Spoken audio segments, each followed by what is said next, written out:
Hello guys, तो स्वागत है आप सभी का शैडो एक्सप्लेनर चैनल में।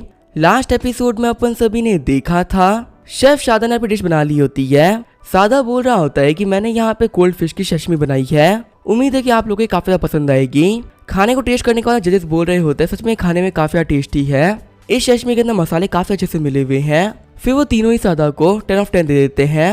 होस्ट बोल रही होती है कि ये तो कमाल हो गया, यहाँ पे शेफ सादा को 30 पॉइंट्स मिल चुके हैं जो कि एक परफेक्ट स्कोर है। और अब जो यहाँ पे शेफ सूफैन है वो जीत नहीं सकते, ज्यादा से ज्यादा वो शेफ सादा के साथ में टाई कर सकते हैं। लगता है कि ड्रैगन किंगडम के शेफ गॉड के तौर पे जो शेफ सूफैन है वो फेल होने वाले हैं। सादा बोल रहा होता है कि मैंने कहा था ना कि तुम मेरे सामने नहीं जीत सकते, मुझसे हारने के बाद में तुम्हारा जो शेफ गॉड का नाम है हमेशा के लिए खत्म हो जाएगा। सूफैन बोल रहा होता है कि रिजल्ट बाहर नहीं आए हैं, एक बार यहाँ पे इन लोगों को मैं खाना टेस्ट करने दो, फिर तो पक्का से पता चली जाएगा कि किसका खाना बेटर है। फिर सूफैन बोलता है ना इस खाना को लोगों के पास में लेके जाओ। सादा बोल रहा होता है लड़के अपनी और बेइज्जती मत करवाओ, मैं तुमसे यही बोलूँ कि यहाँ से चले जाओ। एना बोल रही होती है सूफैन तुम श्योर हो ना यहाँ पे सब कुछ ठीक होगा। सूफैन बोल रहा होता है कि तुम बिल्कुल भी टेंशन मत लो, यहाँ पे सब कुछ ठीक ही होगा। मैंने यहाँ पे जजेस के लिए कैसरोल बनाया है, उम्मीद है कि सभी लोगों को खाना काफी पसंद आएगा। हंसते हुए सादा बोल रहा होता है कि एक इंटरनेशनल कंपटीशन था और तुमने यहाँ पे खाने के तौर पे इतनी बेकार डिश बनाई है, लोग तो कैसरोल रेगुलरली खाते हैं ना कि यहाँ पे ऐसे इवेंट्स के अंदर। सूफैन बोल रहा होता है कि तुम्हें बार बार बोल के दिखाने की जरूरत नहीं है, क्या कि तुम कितने बड़े बेवकूफ हो। यहाँ पे जल्दी सभी लोगों को पता चलने वाला है कि कौन बेहतर शेफ है। होस्ट बोल रही होती कि ये मैच अब काफी इंटरेस्टिंग हो चुका है। शेफ सादा ने यहाँ पे एक बहुत ही एक्सपेंसिव डिश बनाई थी और उसके बाद उनको एक परफेक्ट स्कोर भी मिला, पर वही शेफ गॉड ने यहाँ पे एक बहुत ही नॉर्मल सी डिश बनाई है, इसके साथ में जीतना बहुत ज्यादा मुश्किल होने वाला है। डिश को टेस्ट करने के बाद में सारे जज चुप हो गए होते हैं, सारे बंदे बोल रहे होते हैं आखिर यहाँ पे चल क्या रहा है, यहाँ पर जो ये जजेस हैं ये स्कोर क्यों नहीं दे रहे। क्या सूफैन खाना खाने के बाद में ये लोग काफी डिसअपॉइंट हो चुके हैं। रोते हुए पहले जज बोल रहे होते हैं कि ये खाना बहुत ज्यादा टेस्टी है, हम सभी लोग यहाँ पे इतने क्वालिफाइड नहीं है कि इस खाने को रेटिंग दे सके, मेरी लाइफ में खाया हुआ ये सबसे बेस्ट खाना है। होस्ट बोल रही होती है कि यहाँ पे तो काफी बड़ा कमाल हो गया, सभी लोगों को लगा था कि शेफ गॉड हारने वाले हैं, लेकिन जजेस वो कह रहे कि वो इतने क्वालिफाइड ही नहीं है कि वो इनको स्कोर कर सके। तो यहाँ पे इसका मतलब हम ऐसा कह सकते हैं जो सूफैन है वो सच में शेफ गॉड कहलाने के काबिल है और उनको ये टाइटल हमेशा के लिए मिल जाएगा।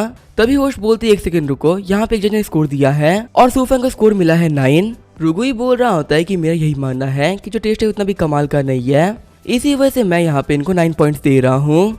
सादा बोल रहा होता है सूफैन अब क्या हुआ, तुम पहले यहाँ पे काफी ज्यादा फ्लेक्स कर रहे थे, क्या तुम फ्लेक्स नहीं करोगे? आज यहाँ पे सभी के सामने तुम हार गए और अब फ्यूचर में तुम्हें कोई भी शेफ गॉड नहीं कहा करेगा। होस्ट बोल रही होती है कि चीजें फिर से काफी सरप्राइजिंग हो चुकी है। यहाँ पे जो मिस्टर रुगुई है वो ड्रैगन किंगडम के शेफ एसोसिएशन के प्रेसिडेंट है, सभी को लगा था कि वो सूफैन को काफी सपोर्ट करेंगे, लेकिन उन्होंने यहाँ पे सूफैन को हरवा दिया। रुगुई बोल रहा होता है कि मैं मानता हूँ कि मैं भी ड्रैगन किंगडम से हूँ, लेकिन मैं अपने प्रोफेशन को सबसे आगे रखता हूँ, एक शेफ के तौर पे मैं झूठ नहीं कह सकता। यहाँ पे हम सभी लोग कलरी स्किल्स देखने आए थे और इस मामले में सादा काफी ज्यादा बेटर है, मैं कह सकता हूँ कि सूफैन शेफ गॉड होने के काबिल नहीं है। तभी जो वहाँ पे सूफैन होता है वो तारीफ बजाने लगता है। सूफैन बोल रहा होता है रुगुई तुम तो एक बहुत ही बड़ी कमी निकले, तुम यहाँ पे झूठ भी काफी सफाई से कह रहे हो, क्या यहाँ पे सभी लोगों को पता है कि तुम और सादा पहले से मिले हुए थे और अगर सभी लोगों को पता चल जाए तो रिएक्शन क्या होगा। रुगुई बोल रहा होता है कि तुम फालतू बातें कर रहे हो, मैं और शेफ सादा लाइफ में पहली बार ही मिल रहे हैं, तो आगे बिना किसी बात के मैं इनको सपोर्ट क्यों करूंगा। सूफैन बोल रहा होता है कि आपका कहना है कि आप पहली बार मिल रहे हो, तो आगे इस वीडियो के बारे में आपका क्या कहना है। वीडियो के अंदर रुगुई बोल रहा होता है कि ये कंपटीशन मेरे लिए काफी ज्यादा इंपॉर्टेंट है, हम लोगों को कैसे भी करके सूफैन का करियर यहीं पे खत्म करना होगा।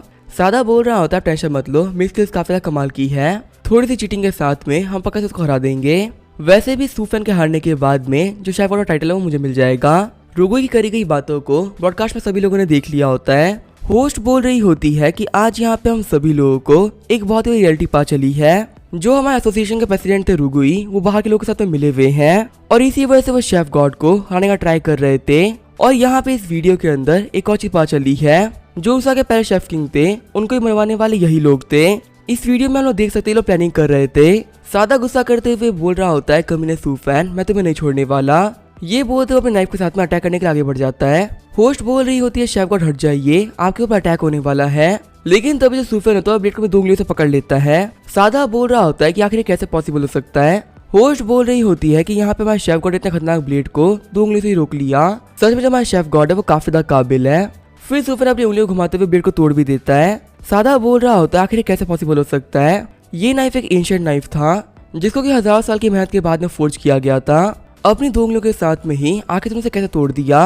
लेकिन तभी सूफेन होता है वो सादा का मुक्का मार देता है। सूफेन बोल रहा होता है कि अपने मास्टर को मारने के बाद में तुम मुझसे पूछ रहे हो कि मैं ह्यूमन हूँ कि डीमन। मुझे मेरा तो नहीं पता, मैं तुम्हारे लिए 100% कह सकता हूँ कि तुम एक डीमन हो जिसने कि अपने लोगों तक को नहीं छोड़ा। सभी लोग बोल रहे होते हैं कि शेफ गॉड के एक पंच के बाद में सादा बेहोश हो चुका है। फिर जो सूफेन होता है वो चलते हुए रुगुई के पास में आ गया होता है। सूफेन बोल रहा होता है रुगुई तुम्हारी रियलिटी सामने आ चुकी है, तो फिर क्या इसके बाद भी तुम कुछ कहना चाहोगे। रुगुई बोल रहा होता है सूफेन तुम्हें कुछ भी नहीं बिगाड़ सकते।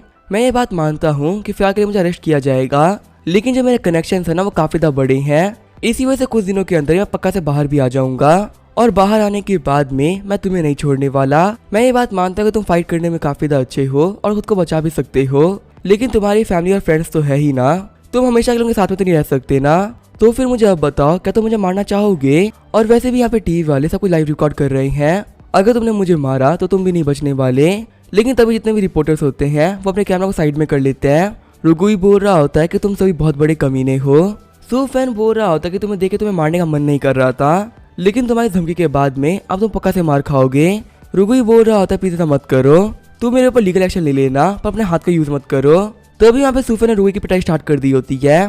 थोड़ी देर बाद हम देखते हैं न्यूज में बताया जा रहा होता है जो शेफ एसोसिएशन के प्रेसिडेंट थे रुगुई, उन्हें अरेस्ट कर लिया गया है। उनके ऊपर यहाँ पे 2 इल्जाम लगे हैं। सबसे पहला ऊसा के शेफ किंग को मारने का इल्जाम और दूसरा है कि कंपटीशन के साथ चीटिंग करने का इल्जाम। और आज यहाँ पे जो कंपटीशन हुआ था उसके रिजल्ट अनाउंस हो चुके हैं और अब शेफ गॉड का टाइटल उन्हें हमेशा हमेशा के लिए मिल चुका है। सीन चेंज होता है, हम देखते हैं सूफेन को जो कि अपनी वीडियो देख रहा होता है। सूफेन बोल रहा होता है कि मेरी जो कुकिंग की वीडियो थी ये काफी ज्यादा वायरल हो रही है और कुछ देर में ही पूरे वर्ल्ड को पता चल जाएगा कि मैं कौन हूँ। उसके बाद में पक्का से जो मेरा टास्क था वो भी कंप्लीट हो जाएगा। तो अभी यहाँ पे आते हुए कह रही होती सूफेन कि तुम सो गए। सूफेन बोल रहा होता है एना तुम यहाँ पे क्या कोई काम था। एना बोल रही होती कि तुम्हें यहाँ पे बेवकूफों से बिहेव करने की कोई जरूरत नहीं है, आज हम दोनों तुम्हें यहाँ पे रिवॉर्ड देने वाले हैं। तभी शौक होते हुए सूफेन बोलता है क्या हम दोनों, पर यहाँ पे तुम अकेले ही आई हो। तभी वहाँ पे कमरे के अंदर यानी यूरोप एंटर कर जाती है। एना बोल रही होती कि तुम्हें शौक होने की एक्टिंग करने की कोई जरूरत नहीं है, हमें पता है कि तुम काफी ज्यादा खुश हो। आगे हम देखते हैं उन तीनों के बीच सिस्टम हो गया होता है। सुबह उठते हुए सूफेन सोच रहा होता है कहीं मैं सपना तो नहीं देख रहा ना। सच में मुझे यहाँ पे काफी ज्यादा मजा आया। तभी यहाँ पे एना उठते हुए बोल रही होती है सूफेन तो जल्दी क्यों उठ गए। सूफेन बोल रहा होता है कि सभी लोग को भूख लगी होगी, इसी वजह से मैं ब्रेकफास्ट रेडी करने जा रहा हूँ। वैसे भी तुमने मेरे लिए कल एक बहुत ही बड़ा काम किया है। एना बोल रही होती है कि तुम्हें इस चीज का बाबा जिक्र करने की कोई जरूरत नहीं है। सूफेन बोल रहा होता है कि तुमने करने से पहले नहीं सोचा तो आखिर मैं बोलने से पहले क्यों ही सोचूंगा। तभी एना सूफेन को मारते हुए बोल रही होती है कि जाओ जाके खाना बनाओ। फिर वहाँ पर जो एना होती है वो यूरो को देखने लगती है। एना बोल रही होती है कि मुझे पता है कि तुम उठ चुकी हो पर तुम यहाँ पे सोने की एक्टिंग कर रही हो। यूरो बोल रही होती है कि नहीं मुझे काफी ज्यादा बुरा लग रहा है, मैं आप लोगों के बीच में इंटरफेयर कर रही हूँ। एना बोल रही होती है नहीं ऐसी कोई बात नहीं है, आज से हम लोग यहाँ पे सिस्टर्स की तरह रहा करेंगी। यूरो बोल रही होती है ठीक है सिस्टर, आज से मैं आपकी बातों को मना करूंगी। वैसे मुझे आपसे एक और बात कहनी थी, वो लड़की जो हमारे साथ में काम करती थी ना जिसका नाम था टीगू, शायद से वो भी सूफेन के अंदर काफी ज्यादा इंटरेस्टेड है। क्या हो अगर फ्यूचर में वो भी हम लोग को ज्वाइन करने के लिए बोले तो फिर हम लोग क्या करेंगे। एना सोच रही होती है अगर यहाँ पे ऐसा चलता रहा तो नंबर्स काफी ज्यादा बढ़ जाएंगे। वहीं सीन चेंज होता है, हम देखते हैं सूफेन को जो कि किचन में खाना बना रहा होता है। सूफेन बोल रहा होता है कि अभी तो सुबह ही हुई है और बिना किसी बात के ही किंजू तुम काफी ज्यादा अपसेट लग रही हो। चिल्लाते हुए किंजू बोल रही होती है कि आपने काफी ज्यादा गलत किया है, आपकी हेल्प करने में सबसे ज्यादा मेहनत मैंने करी थी। लगातार 10-15 दिन से मैं रुगुई को घूरे जा रही थी, लेकिन आपने यहाँ पे रिवॉर्ड सिस्टर यूरो को दे दिया और मुझे तो कुछ मिला भी नहीं। सूफेन बोल रहा होता है कि आखिर मैं तुम्हें रिवॉर्ड कैसे दे सकता हूँ, तुम्हें घोस्ट हो क्या तुम भूल गई हो। किंजू बोल रही होती है कि नहीं मैं नहीं भूली हूँ, लेकिन फिर भी किंजू की बॉडी के आर पर अपना हाथ करते हुए सूफेन बोल रहा होता है कि तुम देख ही सकती हो मैं तुम्हें टच नहीं कर सकता, तो तुम यहाँ पे जो भी कुछ सोच रही हो ना वो बिल्कुल इम्पॉसिबल है। किंजू बोल रही होती है कि अब मुझे समझ में आ गया क्योंकि मैं यहाँ पे एक घोस्ट हूँ, इसी वजह से आप मुझसे काफी नफरत करते हो। सूफेन बोल रहा होता है एक सेकंड रुको, मेरे कहने का वो मतलब नहीं था। रोते हुए किंजू बोल रही होती है कि मुझे आपसे बात नहीं करनी, यहाँ से चले जाओ। सूफेन बोल रहा होता है कि सिस्टम मेरे चीजों को काफी ज्यादा मुश्किल किए जा रहा है, ये घोस्ट डे बाय डे काफी ज्यादा पॉजिटिव होती जा रही है। तभी सिस्टम बताता है कि आपने अपने मिशन कंप्लीट कर लिया है, आपका रेस्टोरेंट था वो वर्ल्ड वाइड काफी फेमस हो चुका है और शेफ गॉड की आइडेंटिटी आपके साथ हमेशा के लिए रहेगी। सूफेन बोल रहा होता है कि इस वाले टास्क के अंदर मुझे कुछ खास रिवॉर्ड नहीं मिले, मैं लगभग 1 महीने से यहाँ पे सिर्फ खाना ही बना रहा हूँ, देखते हैं कि अब मुझे यहाँ पे कौन सी आइडेंटिटी मिलेगी। सिस्टम बता रहा होता है कि आपकी नई आइडेंटिटी है घोस्ट डिटेक्टिव सूफेन की, आप जन्म के साथ ही बाकी लोगों से काफी ज्यादा अलग थे, आपके पास में काफी कमाल की एबिलिटी है, आप कितनी भी दूर की आवाज सुन सकते हो, अगर आप किसी भी केस को सॉल्व करने के लिए एबिलिटी का यूज करते हो तो आप पक्का से वो केस सॉल्व कर ही लोगे। इसी वजह से पूरे जियांगू के अंदर आप घोष डिटेक्टिव के नाम से काफी फेमस हो चुके हो। घोष डिटेक्टिव का नाम सुन के सारे वो लोग काफी डरते हैं। लेकिन अभी यहाँ पे आपके सामने एक बेहद ही खतरनाक केस आ रखा है जिसमें कि मरने के चांसेस बहुत ज्यादा है और ये केस एक काफी कॉम्प्लिकेटेड केस भी है जिसे कि सिर्फ और सिर्फ घोष डिटेक्टिव ही सॉल्व कर सकते हैं। आपको यहाँ पे एबिलिटी के तौर पे मरे हुए लोग की आवाज सुनने की पावर मिल रही है, साथ ही आपको आइज ऑफ इनसाइट भी मिल रही है। आपका टास्क है कि आपको आधे महीने के अंदर ही पुलिस की हेल्प करते हुए 3 केस को सॉल्व करवाना है। सो फैन बोल रहा होता है कि मुझे एबिलिटी मिली है घोष डिटेक्टिव की। सुनने में ये एबिलिटी काफी कमाल की लग रही है, सच में अब काम करने में काफी मजा आएगा। सीन जो होता है हमें जियांगनान सिटी के पुलिस स्टेशन का सीन दिखाया जाता है। हम देखते हैं सारे ही ऑफिसर्स को जो कि काफी परेशान बैठे हुए होते हैं। तभी उनमें से एक बंदा बोलता है कि सभी लोग मेरी बात सुनो, जो केस नंबर 513 था उसको यहाँ पे आए हुए 1 हफ्ता बीत चुका है और अभी तक उस केस के अंदर हम लोग बिल्कुल भी आगे नहीं बढ़ पाए। हमें कैसे भी करके जल्दी हायर को रिपोर्ट देनी होगी। हम देखते ये बंदे होते डेप्यूटी डायरेक्टर चैन यू। एक काम करिए, आप सभी लोग क्राइम सीन पे जाइए और वहाँ पे चेक करिए कि आप लोगों को क्या मिलता है। ऑफिसर बोल रहा होता है कि जो क्राइम सीन था वो काफी हॉरिबल था और ऑटोप्सी करने के बावजूद भी हमें कुछ भी पता नहीं चल पा रहा। बेकार बात तो ये कि क्राइम सीन के आसपास में कोई कैमरास भी नहीं थे और जो किलर है वो भी काफी समझदार है, उसने एक भी ट्रेस नहीं छोड़ा। तभी एक चश्मे वाले अंकल बोल रहे होते हैं चैन यू, यहाँ पे हम लोग कोई भी सुराग नहीं मिल रहा है, हम लोग को सीबीआई वालों से बात करनी चाहिए और वही ये केस सॉल्व कर सकते हैं। ये केस बिल्कुल ही हमारे बस का नहीं है। तभी पहले वाला बंदा बोलता है कि मिस्टर लियू प्लीज आप यहाँ पे फालतू बातें मत करिए, हम सभी लोग यहाँ पे प्रोफेशनल्स हैं और अगर हम लोगों ने सीबीआई से बात करी तो हमारी काफी बेइज्जती हो जाएगी। मिस्टर लियू बोल रहे होते हैं कि तुम ये बात समझ नहीं पाए, क्या तुमने उस बंदे के बारे में सुना है जो कि मरे हुए लोगों से बात कर सकता है और वो काफी पावरफुल डिटेक्टिव भी है। पहले वाला बंदा शॉक होते हुए कह रहा होता है कि आप घोष डिटेक्टिव की बात कर रहे हो। बाकी बंदे बोल रहे होते हैं क्या जो घोष डिटेक्टिव है वो रियलिटी में एग्जिस्ट करता है।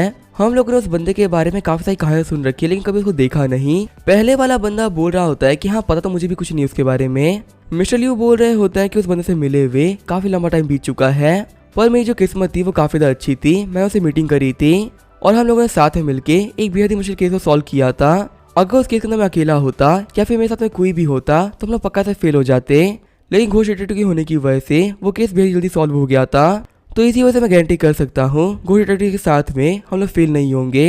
पहला वाला बंदा बोल रहा होता है कि चलिए मान भी लेते हैं कि वो बंदा एक रियल बंदा है, लेकिन उसको सामने आए हुए बहुत साल बीत चुके हैं, आखिर इसको ढूंढने के लिए हम करेंगे क्या। मिस्टर लियू बोल रहे होते हैं कि इस सीक्रेट तुम लोग मत लो, मुझे भी पता जो घोष डिटेक्टिव है वो डिसअपियर हो चुका है, लेकिन अभी मुझे पता चला है कि वो जियांगनान सिटी में रहता है और वो बंदा अभी काफी हाई प्रोफाइल इंसान बन चुका है। आगे हम देखते हैं मिस्टर लियू को जो किंग इंटरनेशनल के बाहर आ गए होते हैं। मिस्टर लियू बोल रहे होते हैं कि मुझे बिलीव ही नहीं हो रहा कि हमारा जो घोष डिटेक्टिव है वो इतनी बड़ी कंपनी में काम करता होगा। तभी गार्ड वहाँ पे उन लोगों को रोकते हुए बोल रहा होता है क्या मैं जान सकता हूँ कि आप यहाँ पे किस काम के लिए आए थे।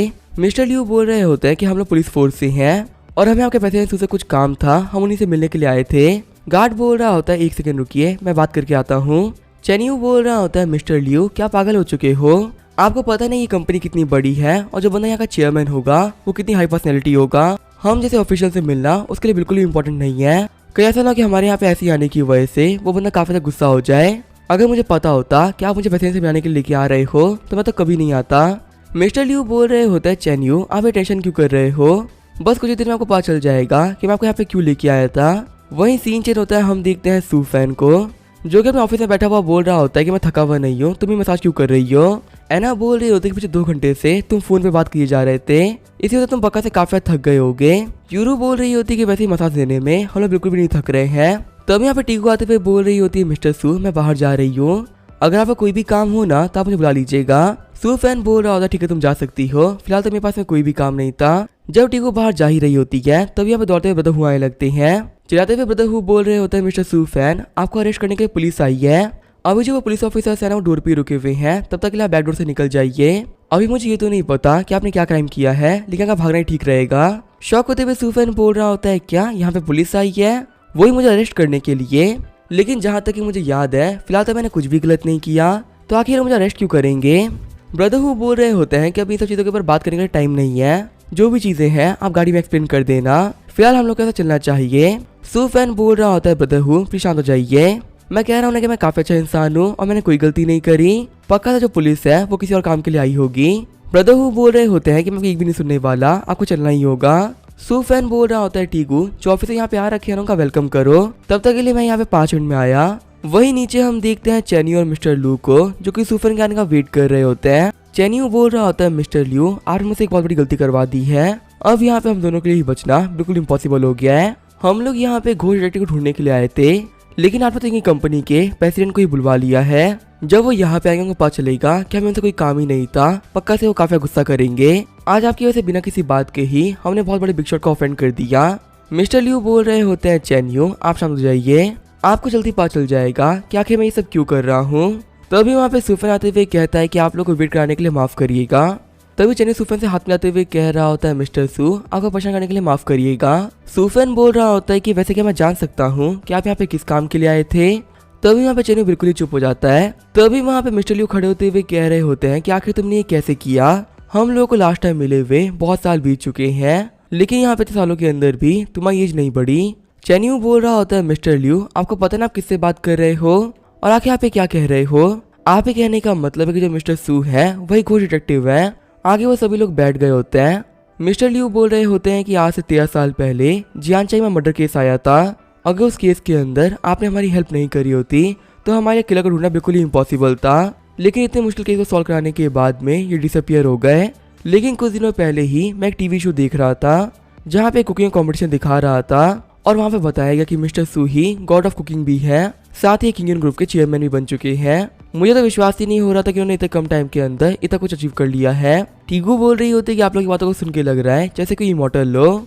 सू फैन बोल रहा होता है कि अलग टाइप का काम करना मेरी हॉबी है। वैसे क्या मैं जान सकता हूँ कि आप यहाँ पे किस काम के लिए आए थे। चेन्यू बोल रहा होता है कि वो असल में बात ऐसी है, एक केस को सॉल्व करने में हमें काफी डिफिकल्टी आ रही है, इसी वजह से मिस्टर सू हम आपसे हेल्प मांगने के लिए आए थे। जिस केस के बारे में हम लोग बात करने आए हैं ना वो एक काफी ज्यादा फेमस केस बन चुका है। इस केस का नाम है 513। चेन्यू सोच रहे होता है कि ये बच्चा काफी ज्यादा यंग है, आज से 13 साल पहले तो ये 2-3 साल का होगा। आखिर तो छोटा बच्चा किस कैसे सॉल्व कर सकता है। सूफेन बोलता है कि माफ करिएगा लेकिन मुझे यहाँ पे इस केस के बारे में ज्यादा कुछ नहीं पता है। मिस्टर लियू बोल रहे होते हैं कोई बात नहीं, हम सारी इन्फॉर्मेशन में साथ में लेके आए हैं, आप आराम से बैठे केस को स्टडी कर लीजिए। चेन्यू बोल रहा होता है कि 13 मई की रात की बात है, एक विलेज के अंदर 3 लोगों की फैमिली को मार दिया गया और उन लोगों का जितना भी सामान था उसे भी लूट लिया गया। जो उस फैमिली के अंदर वुमन थी उसके साथ जबरदस्ती करी गई थी, वही मैन को 18 टाइम स्टैब करके मारा गया था और एक 5 साल का बच्चा था, उन्हें भी उन लोगों ने नहीं छोड़ा। शौक होते हुए सूफेन बोल रहा होता है कि ये कम्युनिटी तो बीस्ट है, आखिर यहाँ पे इतना घटिया क्राइम कर कौन सकता है। मिस्टर लियू बोल रहे होते हैं कि इस क्राइम को देखने के बाद में हम सभी लोग काफी गुस्सा आया था और इसी वजह से हमने इस केस की काफी ज्यादा बारीकी से इन्वेस्टिगेशन भी करी। लेकिन जिस जगह पे क्राइम हुआ है वो है तो एक विलेज ही और इसी वजह से वहाँ पे आसपास में कोई भी सर्विलेंस कैमरास नहीं थे और ऊपर से बेकार बात तो यह है कि 13 मई की रात को काफी तेज बारिश भी हो रही थी, इसी वजह से आधे ट्रेसेस तो उसी दिन मिट गए। फिलहाल हम लोग का ये मानना है कि क्राइम करने वाले 4 लोग थे, लेकिन इसके आगे हमें कुछ भी पता नहीं चल पाया है। चाहे हम लोग कितना भी ट्राई क्यों ना कर ले, हम लोग इस केस में आगे नहीं बढ़ पा रहे। यहाँ पे विक्टिम के साथ में काफी ज्यादा गलत हुआ है, अगर हम इन लोगों को इंसाफ नहीं दिला पाए ताकि हमारे होने क्या ही फायदा। सूफैन बोल रहा होता है ठीक है मैं समझ गया, आप लोग इन्वेस्टिगेशन में मेरी हेल्प चाहिए ना। मिस्टर लियू बोल रहे होते अगर आप कर पाते तो ये हमारे लिए काफी ज्यादा अच्छा होता। सूफैन बोल रहा होता ठीक है फिर कोई प्रॉब्लम नहीं है, सबसे पहले हम लोग बॉडी को देखने के लिए चलेंगे। सीन चेंज होता है, हम लोग को हॉस्पिटल के ऑटोप्सी रूम का सीन दिखाया जाता है। मिस्टर लियू बोल रहे होते हैं मिस्टर सू क्या मैं फॉरेंसिक टीम को बुला लूं, वो यहाँ पे हम लोग को इनके बारे में एक डिटेल इन्फॉर्मेशन दे देंगे। सूफैन बोल रहा होता है नहीं नहीं फॉरेंसिक टीम को बुलाने की कोई जरूरत नहीं है। चेन्यू बोल रहा होता है अगर हम यहाँ पे उन लोगों को नहीं बुलाएंगे तो हमारे यहाँ पे आने का क्या ही मतलब, क्या आपको यहाँ पे इन लोगों की ऑटोप्सी खुद से ही करनी है, आपके पास में तो यहाँ पे कोई टूल तक नहीं है। तभी मिस्टर लियू बोलते हैं कि अपना मुंह बंद कर लो, क्या तुम्हें पता नहीं है क्या आखिर किस चीज के लिए फेमस है। तभी सूफैन वहाँ पे वॉइस ऑफ दैट की स्किल को यूज करने लगता है। बॉडी के सर पे हाथ रखते हुए सूफैन बोल रहा होता है कि मैं तुम्हारी हेल्प करूंगा रिवेंज लेने में, बदले में तुम्हें मुझे यहाँ पे इन्फॉर्मेशन देनी होगी, मुझे यहाँ पे सारी डिटेल्स चाहिए, कुछ ही मत छोड़ना। फिर जो वहाँ पे सूफैन होता है वो काफी ज्यादा शॉक हो गया होता है। चेन्यू बोल रहा होता है कि उन्होंने तो यहाँ पे बस बॉडी को टच ही किया था, तो आखिर यहाँ पे तो शॉक क्यों हो रहे हैं। मिस्टर लियू बोल रहे होते हैं मिस्टर सू यहाँ पे बाकी दोनों विक्टिम्स की बॉडी भी पड़ी हुई है, अगर आप चाहे तो हम आपको उनकी बॉडी से भी दिखा सकते हैं। सूफैन बोल रहा होता है नहीं इसकी कोई भी जरूरत नहीं है, मुझे यहाँ पे इस बॉडी के साथ में ही सारी इन्फॉर्मेशन मिल चुकी है, अब आप मुझे प्लीज क्राइम सीन पे लेके चलिए, ये केस अब जल्दी ही सॉल्व होने वाला है। शौक होते हुए चेन्यू बोल रहा होता है कि मुझे बिलीव नहीं हो रहा ये यहाँ पे ऐसे सॉल्व होने वाला है। चलते हुए सूफैन सोच रहा होता है कि मैंने इस बॉडी के अंदर की नफरत को सुना है, मेरे दोस्त बिल्कुल भी टेंशन मत लो, वो 4 लोग पक्का से बहुत गंदी मौत मरेंगे। आगे वो लोग क्राइम सीन पे आ गए होते हैं। मिस्टर लियू बता रहे होते हैं कि इसी घर के अंदर वो 3 लोग मारे गए थे और जो इनकी फैमिली का मैन था ना वो गेट पे आके गिर गया था। चलिए मैं आपको इस घर को अंदर से दिखा देता हूँ। सू फैन बोल रहा होता है कि नहीं, इसकी कोई जरूरत नहीं है, मुझे यहाँ पे कुछ एविडेंस मिल रहे हैं। मिस्टर लियो बोल रहे होते हैं कि इस जगह को हमने काफी अच्छे चेक कर लिया था, लेकिन उस दिन इन्फो होने की वजह से यहाँ पे जितने फुटप्रिंट्स सारे मिट गए थे और इसी वजह से इस केस को सॉल्व करना और भी ज्यादा मुश्किल होता गया। लेकिन तभी सू फैन होता है, वो चलते हुए आगे जाने लगता है। मिस्टर लियो बोल रहे होते हैं, मिस्टर साहब कहाँ जा रहे हैं, ये जगह काफी ज्यादा मडी है, हो सकता है कि आप गिर जाओ। तभी सू फैन पे कुछ ग्राउंड में से उठाते हुए कहता है कि फाइनली मुझे मिल ही गया। शॉक होते हुए मिस्टर लियो बोल रहे होते हैं, क्या ये तो एक सिगरेट है। सू फैन बोल रहा होता है सिगरेट का ब्रांड काफी ज्यादा महंगा है, इतना महंगा ब्रांड यूज करने के लिए हमारे विक्टिम के पास पैसे ही नहीं थे। चेन्यू बोल रहा होता है कि हाँ आप सही कह रहे हो, जो बंदा यहाँ पे मरा है ना, उसने लाइफ में कभी स्मोक करी ही नहीं थी। इसका मतलब तो क्लियर होता है कि जिस बंदे ने सिगरेट छोड़ी है वही किलर है, यहाँ जाने से पहले उसे सिगरेट फेंक दी होगी। सू फैन बोल रहा होता है कि इस सिगरेट के ऊपर पक्का से क्रिमिनल के डीएनए होंगे, आप इसको फटाफट से रिसर्च के लिए भिजवा दीजिए। मिस्टर लियो बोल रहा है ठीक है फिर मैं यहाँ से जा रहा हूँ। ये बोलते मिस्टर सू वहाँ से चले गए होते हैं। चेन्यू बोल रहा होता है, मिस्टर सू मुझे एक बात तो कहनी पड़ेगी, सच में आप घोष डिटेक्टिव होने के काबिल हैं। यहाँ पे हम लोग काफी दिनों से रिसर्च कर रहे थे, लेकिन हम लोग कुछ भी नहीं मिल रहा था, पर आपके आने के बाद ही आपने क्लू ढूंढ लिया। वैसे क्या मैं ये जान सकता हूँ कि आखिर आप ये सब कैसे करते हो। सू फैन बोल रहा होता है कि ये सब मुझे उस मरे हुए इंसान ने बताया था, उसने बताया किलर ने यहाँ से जाने से पहले अभी सिगरेट को फेंक दिया था, और जब मैं यहाँ पे आया तो मैं भी वो चीज फील कर पा रहा था। चेन्यू बोल रहा होता है, अगर मैं सच कहूँ तो पहले मुझे लगता था कि घोष और बाकी चीजें एग्जिस्ट ही नहीं करती हैं, लेकिन आपको देखने के बाद में मैं ये कह सकता हूँ कि यहाँ पे हमारी दुनिया के अलावा भी और भी दुनिया एग्जिस्ट करती है। आगे हमें 5 दिन बाद का सीन दिखाया जाता है। हम देखते हैं सू फैन को जो कि रनिंग कर रहा होता है। तभी उसके पास में किंजू आते हुए कहते हैं कि मास्टर के फोन पे कॉल आ रहा है। कॉल पिक करते हुए सू फैन बोल रहा होता है, हाँ मिस्टर लियो बोलिए क्या हुआ है। मिस्टर लियो बोलते हैं, मिस्टर सू एक बहुत ही कमाल की न्यूज आई है, आपकी ढूंढी हुई सिगरेट की वजह से हमने किलर्स को पहचान लिया है और अब हम लोगों को उनकी लोकेशन ही पता चल चुकी है। आज रात तक वो लोग पक्का से अरेस्ट हो ही जाएंगे। इस केस को सॉल्व करने में सबसे ज्यादा हेल्प आप ही ने करवाई है, तो इसी वजह से डायरेक्टर चेन्यू चाहते हैं कि आप क्राइम सीन पे साथ में ही चलें, क्या आप हमारे साथ में आना चाहोगे। सू फैन बोल रहा होता है कि हाँ ये काम करने में मुझे मजा आएगा, वैसे आप लोग अभी कहाँ पर हो, मैं अभी वहाँ पे आ रहा हूँ। किंजू बोल रही होती है, मास्टर एक केस को सॉल्व करना है, आखिर इसमें क्या ही फनी हो सकता है। सू फैन बोल रहा होता है, किंजू तुम मेरे साथ में चलोगी। कार में बैठे हुए किंजू बोल रही होती है कि मास्टर हम लोग कहाँ पे जा रहे हैं, क्या जहाँ पे हम लोग जा रहे हैं वहाँ पे काफी ज्यादा मजे आएंगे। सू फैन बोल रहा होता है, हम लोग मजे करने नहीं बल्कि काम करने जा रहे हैं, एक बहुत ही इंपॉर्टेंट काम था जिसमें किसी तुम मेरी हेल्प कर सकती हो। आगे सू फैन होता है और मिस्टर लियो के पास में आ गया होता है। सू फैन बोल रहा होता है क्या वो चारों बंदे इस अपार्टमेंट में रहते हैं। मिस्टर लियो बोल रहे होते हैं कि उन लोगों को पकड़ने के लिए हम लोग एंटर कर गए थे, लेकिन वो सारे ही बंदे काफी ज्यादा होशियार निकले, उन लोगों ने अपने घर के अंदर कुछ होस्टेज पकड़ लिए हैं और वो लोग हमसे कह रहे हैं कि हम लोग नहीं गए तो उनको मार देंगे, तो इसी वजह से हम लोग को समझ में नहीं आ रहा कि हम लोग अब क्या करें। सू फैन बोल रहा होता है कि मुझे उन लोगों के पास में लेके चलो, देखते हैं कि आखिर वो बंदे कर क्या लेते हैं। पुलिस वाले अनाउंस कर रहे होते हैं कि तुम लोग यहाँ से भाग नहीं सकते, अपने वेपन्स को नीचे रख दो, सरेंडर कर दो, अगर तुम लोगों ने ऐसा नहीं किया तो तुम्हारे साथ वो काफी ज्यादा बड़ा कर दिया जाएगा। वही चेन्यू तो चिल्लाते हुए बोल रहा होता है कि तुम लोग किसी भी काम के नहीं हो, यहाँ पे आने के बाद में तुम लोगों ने इनको अलर्ट कर दिया। मिस्टर लियो बोल रहे होते डायरेक्टर चैन, मिस्टर सू यहाँ पे आ चुके हैं। चेन्यू बोल रहा होता है, मिस्टर सू प्लीज मुझे माफ कर दीजिए, इन बंदों को पकड़ने की आपने हमें काफी ज्यादा कमाल की अपॉर्चुनिटी दी थी, लेकिन यहाँ पे इस मौके के अंदर हम लोग फेल कर गए। इन कमीने क्रिमिनल्स ने एक 8 साल की बच्ची को पकड़ लिया है और इन लोगों तक हमारे लिए पहुंचना बहुत ज्यादा मुश्किल हो चुका है, बिल्कुल भी समझ में नहीं आ रहा कि हम लोग क्या करें। सू फैन बोल रहा होता है कि पहले तो मुझे ये बताइए कि आखिर वो लोग कौन से फ्लोर पे हैं। चेन्यू बोल रहा होता है कि वो सभी लोग 5th फ्लोर पे हैं। सू फैन बोल रहा होता है कि मैं ऊपर जाऊँ उन लोगों से नेगोशिएट करने के लिए, मैं उनसे बोला कि वो होस्टेज को मुझसे एक्सचेंज कर ले। शॉक होते हुए चेन्यू बोल रहे होते हैं, मिस्टर सू आखिर आप यहाँ पे क्या बोल रहे हैं, यहाँ पे ये सारा काम हम पुलिस वालों का है ना कि आपका, ऊपर से हम किसी की भी जान बचाने के लिए आपको खतरे में नहीं डाल सकते। आप एक भली काफी अच्छे डिटेक्टिव हो सकते हैं, लेकिन आप फाइटिंग करने में अच्छे नहीं होंगे। मैं आपसे यही कहूंगा कि ऊपर मत जाइए, ऊपर जाना काफी खतरनाक हो सकता है। लेकिन सुपरों की बात को ना मानते हुए आगे बढ़ने लगता है और फिर दीवार पे एक पंच मारते हुए दीवार में क्रैक डाल देता है। टूटी हुई दीवार को देखते हुए मिस्टर लियो बोल रहे होते हैं, चेन्यू आपको क्या लगता है जो हमारे मिस्टर से ऊपर गए हैं तो क्या वो सही रहेगा। चेन्यू बोल रहा होता है कि इनकी स्ट्रेंथ तुमने देख ही ली ना, मुझे समझ में ही नहीं आ रहा है क्या ह्यूमन इतना पावरफुल कैसे हो सकता है। मिस्टर लियो बोल रहे होते हैं कि लेकिन आपको तो पता ही है ना ये काफी फेमस बिजनेसमैन है और इनकी लाइफ एक नॉर्मल बच्चे से काफी ज्यादा इंपॉर्टेंट है। चेन्यू बोल रहा होता है कि यही तो अच्छी बात है, क्रिमिनल्स को लगेगा कि एक बिजनेसमैन है और इसी वजह से वो इनकी आइडेंटिटी पे बिल्कुल भी शक नहीं करने वाले और उनको पक्का से ये भी पता नहीं होगा कि ये इतने पावरफुल है। और वैसे भी जिस इंसान के पास में इतनी सारी पावर्स है उसके हमें टेंशन लेने का क्या ही मतलब। सीन चेंज होता है, हम लोगों को 5th फ्लोर का सीन दिखाया जाता है। वो बंदे पुलिस वाले से बोल रहे होते हैं कि यहाँ से निकल जाओ, अगर तुम यहाँ से नहीं गए ना तो हम इस बच्ची को मार देंगे। तभी वहाँ पे चलते हुए सूफन आ जाता है। सूफन बोल रहा होता है पिता सभी लोग मेरे रास्ते से हट जाइए। सूफन बोल रहा होता है कि हमें लाइफ में पहली बार ही मिल रहे हैं, तो इसी वजह से मेरे साथ में काफी जेंटली बिहेव करिएगा। मोटा वाला बंदा बोल रहा होता है कि पहले तुम बताओ क्या कर तुम हो कौन।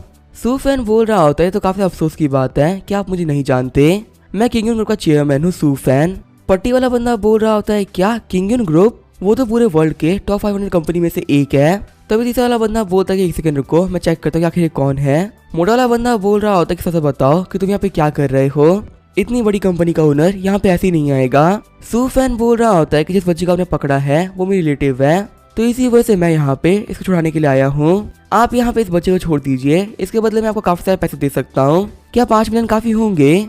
मोटा वाला बंदा बोल रहा होता है कि तुम्हें क्या लगता है कि हम लोग पागल हैं, हम लोग को पकड़ने के लिए बाहर कॉप्स खड़े हुए हैं, अगर तुम हमें 5 मिलियन क्या 500 मिलियन भी दोगे ना तो भी हम इसे नहीं छोड़ने वाले, क्योंकि जेल के अंदर चाहे के पास में कितने ही पैसे क्यों ना हो वो सभी फालतू होते हैं। अगर तुम्हें इस बच्चे की इतनी फिक्र है ना तो इसे खुद को रिप्लेस करवा लो, हम यहाँ पे तुम्हारे बदले में इसे छोड़ सकते हैं। सूफन बोल रहा होता ठीक है कोई दिक्कत नहीं है, आप इसे छोड़ दीजिए, यहाँ पे इस बच्चे के बदले में मैं होशियार बनने के लिए तैयार हूँ। शौक होते हुए सारे बंदे सोच रहे होते हैं कि तो काफी नॉर्मली हमारी बात को मान गया, हमें तो लगता है इसे यहाँ पे काफी नेगोशिएट करना पड़ेगा।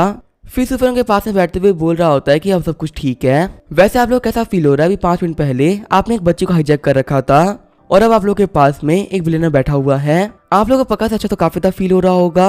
वही हम देखते हैं उस बच्ची को जो कि अपनी मॉम के पास में पहुंच गई होती है।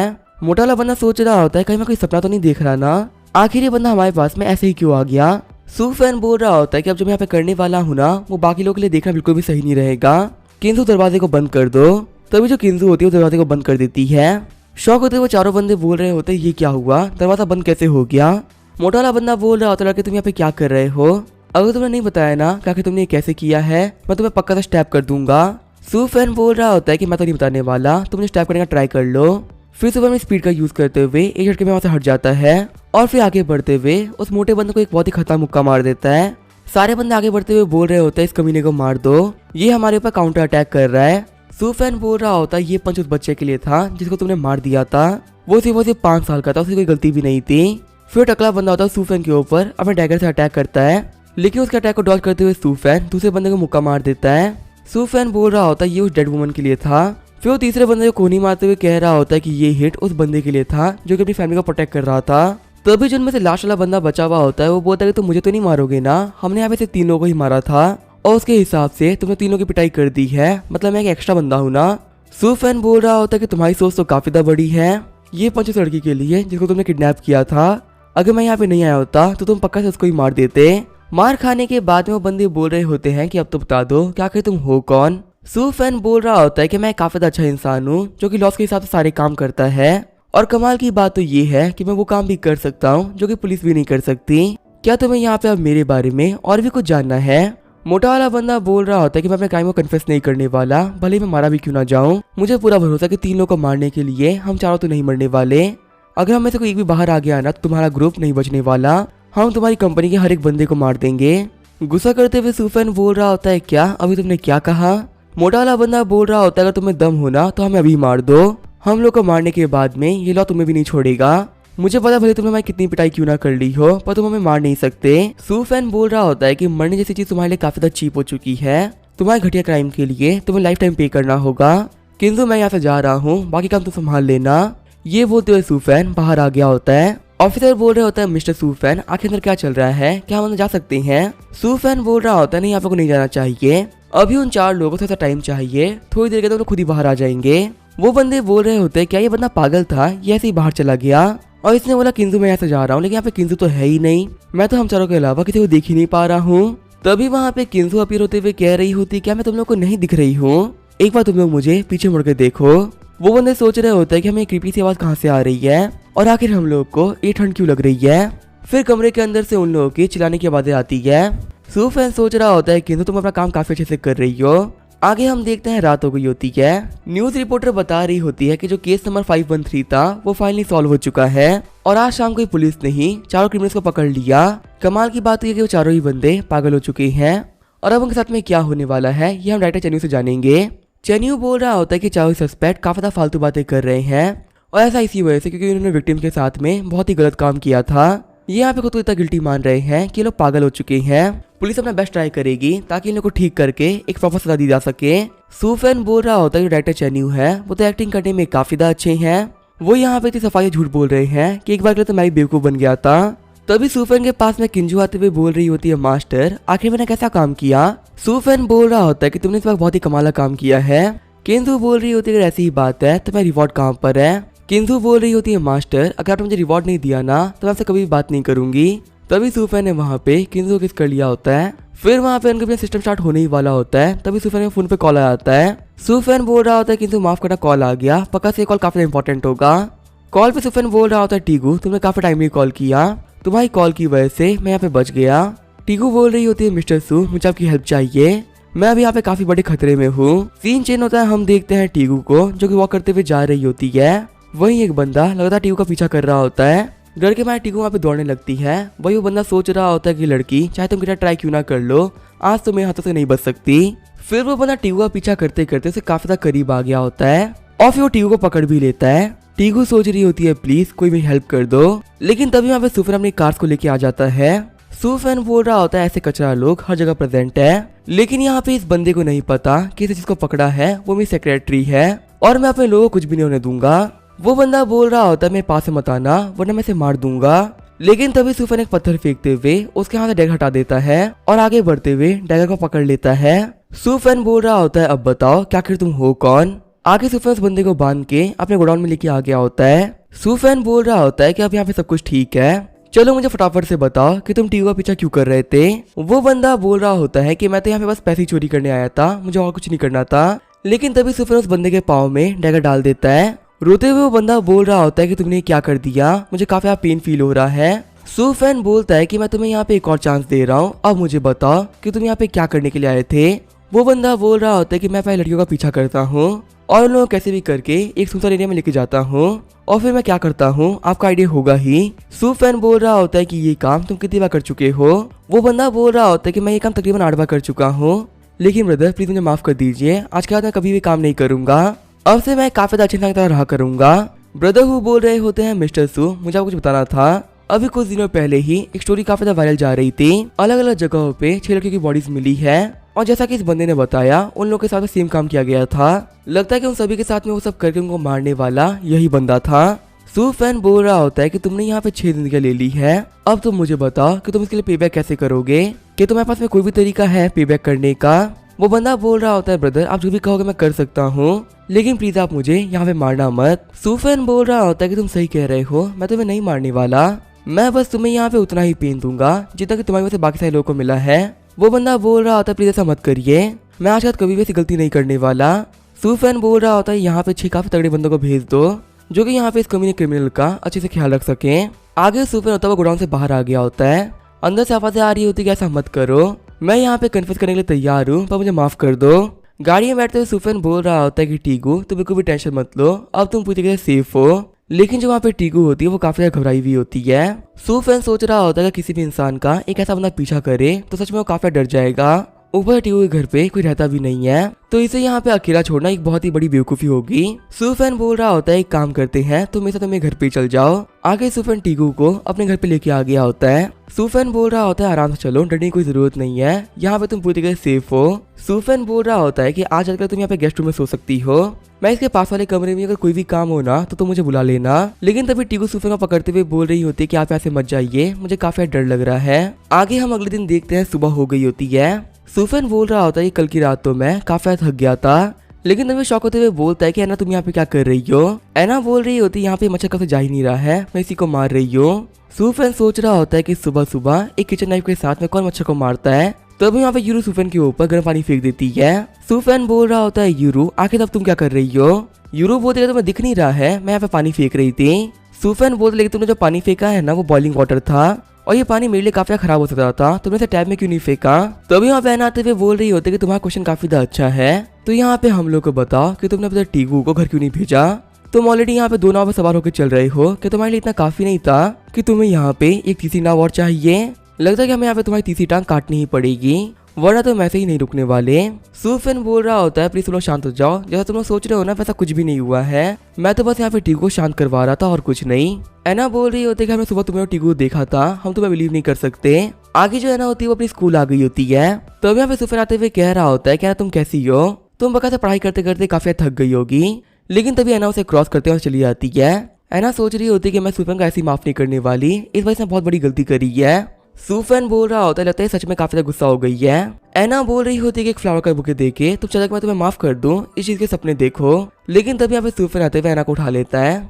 सुफेन एना को देखे बाकी आंटीज बोल रही होती है कि आजकल के बच्चे काफी ज्यादा फिट हो रहे हैं। एना बोल रही होती है सुफेन आखिर तुम्हें क्या कर रहे हो। आगे सुफेन एना को एक रेस्टोरेंट लेके आ गया होता है। सुफेन बोल रहा होता है कि तुम मुझसे अभी भी गुस्सा हो, एक काम करो अपना मुंह खोलो, मैं तुम्हारे लिए स्पेशली बनवाया है। एना बोल रही होती है कि नहीं मुझे भूख नहीं है, स्पेशली मैं तुम्हारे हाथों से तो कुछ भी नहीं खाने वाली। सुफेन बोल रहा होता है कि मैं सच कह रहा हूँ, कल तो कुछ भी नहीं हुआ था, मैं बस टीकू को वहाँ पे कंफर्ट ही कर रहा था और कुछ नहीं। एना बोल रही होती है कि तुम एक बहुत ही बड़े कमीने हो, तुम्हारे पास दिमाग पढ़ने की पावर है, लेकिन मैं यहाँ पे तुम्हारी बातें नहीं सुनने वाली। वही नीचे हम देखते हैं ब्रदर हु को, जो कि कार में बैठे हुए बोल रहे होते हैं कि जो हमारे मिस्टर सू है वो एक बेहद ही कमाल के लीडर है, लेकिन देखो फिर भी उनको लड़कियों के सामने दबना पड़ रहा है। दूसरा वाला बंदा बोल रहा होता है ये तो रियलिटी है, चाहे कोई मैन कितना ही पावरफुल क्यों ना हो उसे झुकना तो पड़ता ही है।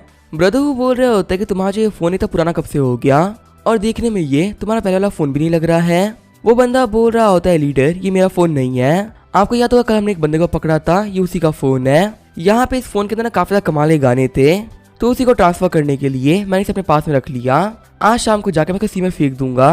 फोन छीनते हुए ब्रदर हु बोल रहे होते हैं क्या तुम पागल हो चुके हो, आखिर एक मर्डर का सेलफोन तो उन्हें पास में कैसे रख सकते हो, अगर यहाँ पे गलती से भी पुलिस ने तुम्हें ट्रैक कर लिया ना तो हम सभी लोग फंस जाएंगे, क्या तुम्हें इतना भी नहीं पता कि कब कौन सा काम करना चाहिए। वो बंदा बोला ठीक है ब्रदर हु मुझे माफ कर दीजिए, मैं इसको फेंक दूंगा। तभी वहाँ पे उस फोन के ऊपर एक मैसेज आता है। शॉक होते हुए ब्रदर हु बोल रहे होते हैं ये क्या हो रहा है। सीन चेंज होता है, हम देखते हैं सुफेन को, जो कि एना को बोल रहा होता है कि टीकू एक काफी अच्छी इंसान है और वो मेरी कंपनी की सबसे लॉयल लोगों में से भी एक है, और बेकार बात तो ये कि पूरी सिटी के अंदर उसका कोई भी नहीं है, तो ऐसे में उसको कड़ा छोड़ना बिल्कुल भी सही नहीं था। तो अभी यहाँ पे सुफेन के पास में ब्रदर हु आते हैं। ब्रदर हु बोल रहे होते हैं मिस्टर सू यहाँ पे काफी जरूरी काम आ गया है, आप यहाँ पे इस फोटो को देखिए, ये काफी अजीब फोटो है। वैसे मैंने इस चीज को सर्च करने के लिए अपने बंदों को भेज दिया है, लेकिन पक्का से इस फोटो खींचने वाले बंदे ने अपनी पोजीशन में चेंज कर लिया होगा और अब उसको पकड़ना बेहद ही मुश्किल भी होगा। हम देखते हैं किलर के फोन के अंदर एना की फोटो आई हुई होती है और सामने वाले बंदे ने लिखा होता है कि ब्रदर्स ये हमारा अगला टारगेट है। आगे जो सुफेन और एना होता है वो वॉक करते हुए एक स्ट्रीट पे आ गए होते हैं। सुफेन बोल रहा होता है एना आसपास में मत देखना, बस चलती रहो। एना बोल रही होती लेकिन हम ये काम क्यों कर रहे हैं, मुझे काफी डर लग रहा है। वही हम देखते झाड़ियों के अंदर ब्रदर हु छिपे हुए होते हैं और वो बोल रहे होते हैं कि 200 मीटर के अंदर हमें कोई भी नहीं दिखा, लगता है कि वो कमीने यहाँ से भाग चुके हैं। आगे जो ब्रदर हु होते हैं वो सुफेन के पास में आ गए होते हैं। ब्रदर हु बोल रहे होते हैं मिस्टर सू यहाँ पे इस सारे मैटर को मैं पर्सनली हैंडल करने वाला हूँ, मैं अपना बेस्ट ट्राई करूँगा कि आपको और मिस एना को कुछ भी ना हो। सुफेन बोल रहा होता है यहाँ पे सिर्फ एक ही नहीं बल्कि 6 सीरियल किलर्स हैं जो खुलेआम अभी भी घूम रहे हैं, अभी उनमें से 5 को पता नहीं क्यों एक साथ ही मारा जा चुका है। जैसे इन लोगों को एक नया टारगेट मिला, इन्होंने ग्रुप में फोटो भेज दी, लगता है कि ये ग्रुप ही यहाँ पे इन सभी लोगों को हेल्थ तक पहुंचाने का रास्ता बनेगा। ब्रदर हु बोल रहे होते हैं क्या हमें इस ग्रुप के अंदर कोई मैसेज भेजना चाहिए, क्या पता मैसेज की वजह से उनमें से कोई यहाँ पे आ जाए। सुफेन बोल रहा होता है कि अभी तक यहाँ पे सिर्फ एक ही बंदे ने मैसेज भेजा है, इसका मतलब ये लोग शो कर रहे हैं कि ग्रुप के तौर पे ये लोग काफी ज्यादा कॉशियस हैं। अभी यहाँ पे हम लोग को इनके बारे में कुछ भी नहीं पता, तो ऐसे कुछ भी कहना काफी खतरनाक हो सकता है। ऐसा भी हो सकता है कि हम लोग सोचे कि हमने ट्रैप कर लिया है, लेकिन उल्टा वो लोग हमको ट्रैप कर दे और एक बार ट्रैप होने के बाद में हम लोग कुछ भी नहीं कर पाएंगे। ब्रदर हु बोल रहे होते हैं कि वो बंदा काफी ज्यादा कॉशियस था, कमीने ने मरने से पहले भी सारी चैट को डिलीट कर दिया, वरना जो उसकी चैट थी वो हमारे काफी ज्यादा काम आ जाती।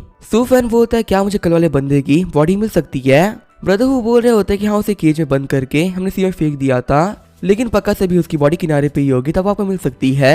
सुफेन बोल रहा था ठीक है फिर चलते उसके पास में। ब्रदर हु बोल रहे होते लेकिन बॉडी के पास में जाके हमें क्या ही फायदा होगा, पक्का हमें इस बंदे की बॉडी से कोई वैल्यूएबल चीज नहीं मिलने वाली, क्योंकि पहले तो हम लोग भी सर्च कर चुके हैं, हमें भी कुछ नहीं मिला था।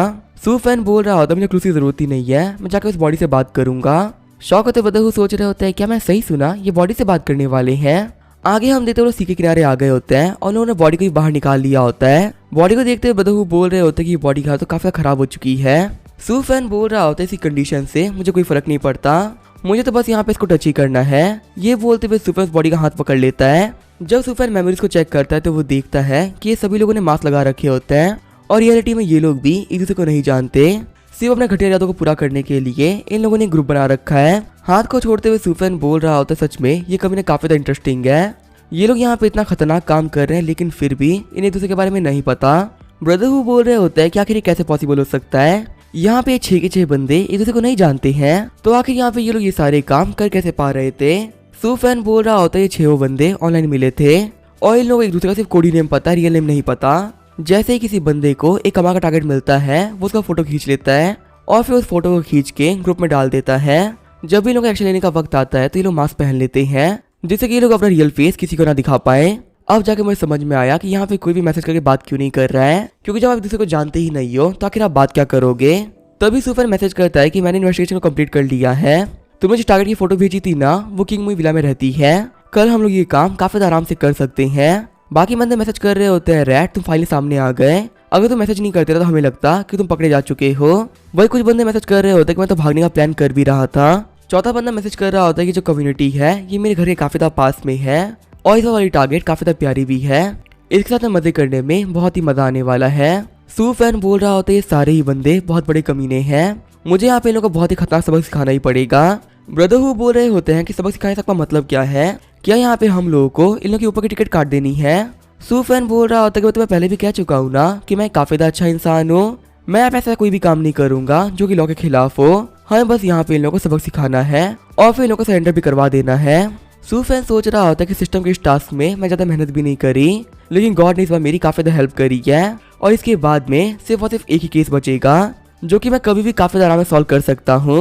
आगे हम देखते हैं उन सारे बंदों को जो कि सूफियान घर के बाहर आ गए होते हैं। पिग मास्क वाला बंदा बोल रहा होता है सामने देखो वो रहा हमारा टारगेट। बफेलो मास्क बोल रहा होता है यहाँ मुझे कुछ काफी ज्यादा गड़बड़ लग रहा है, आखिर इतने इंपॉर्टेंट मिशन में रैट क्यों नहीं आया। तब यहाँ पे सूफियान रैट का मास्क पहन के आ गया होता है। सूफियान बोल रहा होता है भाइयों मुझे देर से आने के लिए माफ करना। बफेलो मास्क बोल रहा होता है रैट जल्दी यहाँ पे आओ, हम लोग को अपने काम को जल्दी स्टार्ट करना होगा। वैसे भी आज हम सभी लोगों को बहुत ही मजे आने वाले हैं।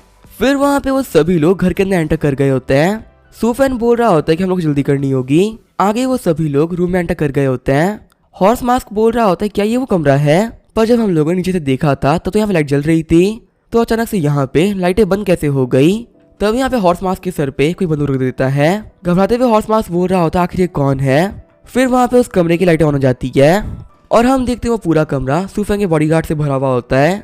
ब्रदरहुड बोल रहे होते कि तुम्हारी हिम्मत कैसे हुई मेरे घर में आने की, लगता है कि तुम यहाँ के गैंगस्टर बॉस को नहीं जानते, अब तुम लोग को मुझे सबक सिखाना ही पड़ेगा, फटाफट चलो अपने मास्क उतारो। आगे उन सभी बंदों को गोडाउन में बांध कर लटका दिया गया होता है। वो बंदे बोल रहे होते हैं हम लोग को माफ कर दो, हम बस चोरी करने आए थे, हमारे यहाँ पे और कोई इरादे नहीं थे, प्लीज हम लोग को माफ कर दो।